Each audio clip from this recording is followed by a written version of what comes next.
For Your Money is brought to you by NelsonCorp Wealth Management. It's now time for Your Money. We're joined by David Nelson, CEO of NelsonCorp Wealth Management. Welcome back, David. Thanks for the invite, Brandy. Appreciate it.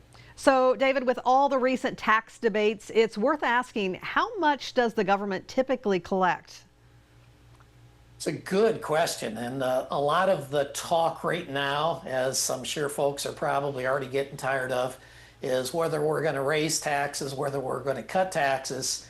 And when we zoom out and we look at the long-term trends, and the chart that I have today gives people a really nice visual as far as looking at this.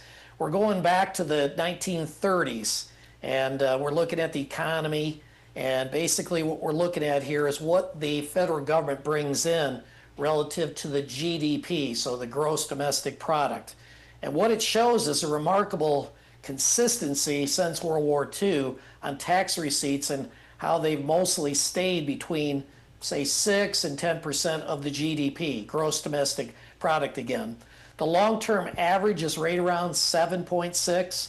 Right now we're a little above that. We're at 8.6. Even with decades of tax cuts, taxes being raised in different administrations, the government's share of the economic output really hasn't changed all that much during this period of time. Okay, so what should we take away from all of this? Well, ignore a lot of the noise as far as out there. I think the tax policy, when we look at it, really has less impact than people think pertaining to this. What people, I think, should be much more concerned about is the growth of the economy, continuing to hire people and seeing that growth as far as the economy. That certainly makes a bigger difference long term. All right, David, as always, thanks for your insight today. Thank you.